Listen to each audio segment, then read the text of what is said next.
tournaments. But yes, I just said that Tekken 7 would be a better game, in my opinion, if you buffed the movement and made it closer to Tekken 5 instead of the quite limited movement we have today, which is quite... it's not unheard of in Tekken, in the Tekken series, to have as sluggish movement as we have in Tekken 7. You had even worse movement in Tekken 4. But it is one of the games with the most restricted movement, easily, and you couple this with the most oppressive hitboxes you've ever seen in a Tekken game. Moves track more, moves have more range, and you have these super mids that, you know, hit extremely far, homing, very low mid hitboxes. You know, like Claudio back 1, Asuka forward 3, King forward 1. A lot of characters have these, and they are, if you combine those with the restricted movement, you're gonna have a bad time. So what did I mean when I said that movement will help everyone? And someone in the chat was a bit puzzled and said, but won't that favor legacy players too much? Tekken favors legacy players a lot due to the absurd amount of knowledge you have to take in before you can even play the game. It's like this game, so the labbing never ends, and you're just going to be surprised by characters over and over and over, 100 moves each, 50 characters. It takes so long. There's so many rules. If you just see all of the attacks as rules, you know, in chess you have not a lot of rules. You get into the meat of the game very quickly. And in Tekken, you've heard me say this before. In Tekken, for a long time, you play against the characters rather than the players behind them. You get knowledge checked by the characters, and as soon as you know, finally you know a character, it turns into mind games, and it's an exchange of mind games, player versus player. But when you play Tekken, oh, it's a Lei, oh, it's a Hwoarang, oh, it's a Lili, and they throw these strings at you. And for a long time, you're playing against the character rather than the player, because there's just so much to take in. When Hwoarang, for example, has 150 moves in his arsenal, as soon as he holds up his left knee, left flamingo stance. And it's like, for the longest time, you'll just see it as Hwoarang flailing his leg, and you're like, what am I even losing to here? So buffed movement, you would think initially that it's going to help veteran players more because they have better movement. They have a very fast Korean backdash. But no, better movement would be a great benefit to beginners and intermediates, and a bigger benefit to them, because the most oppressive thing you have in Tekken is the knowledge check. Have you seen this string? Do you know this matchup?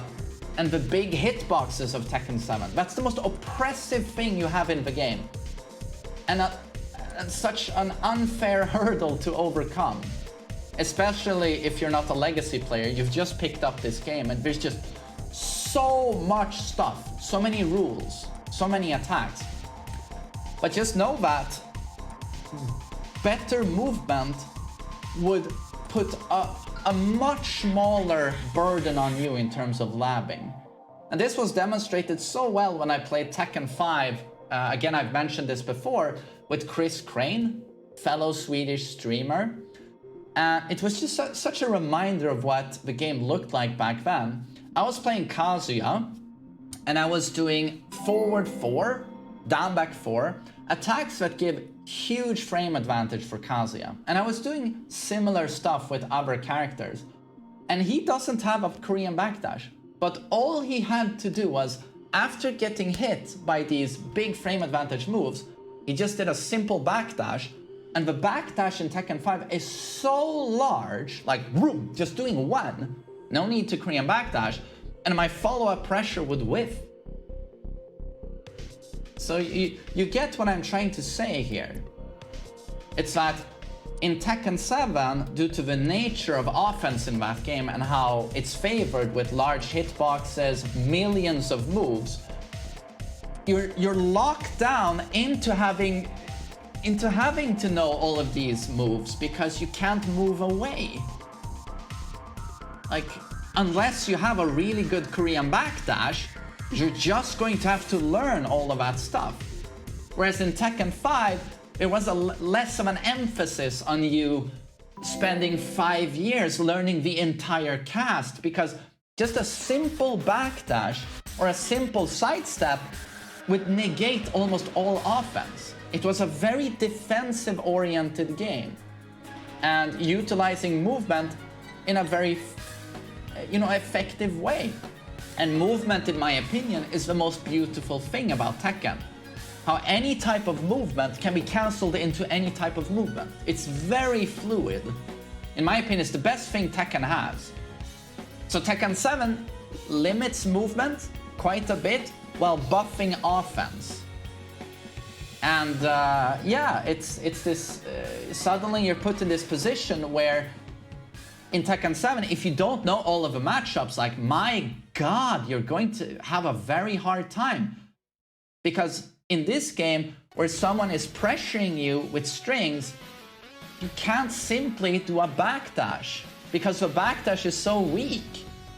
So you're still left there in that, and the strings track so much to the sides. It's like, you're kind of forced to learn all of these strings.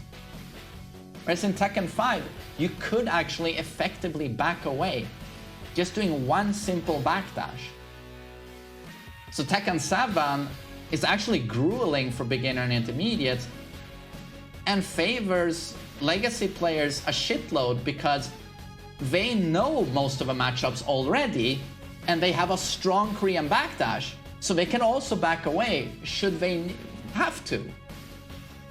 Whereas beginner and intermediate, it's like, you have a weak backdash, most likely you don't have a strong Korean backdash, so you can't move away. And if you're new to the game, you certainly don't know a majority of a cast, not even close. So suddenly the game favors more offense. And it is a very offensive game. Maybe not politically, but it favors offense a lot,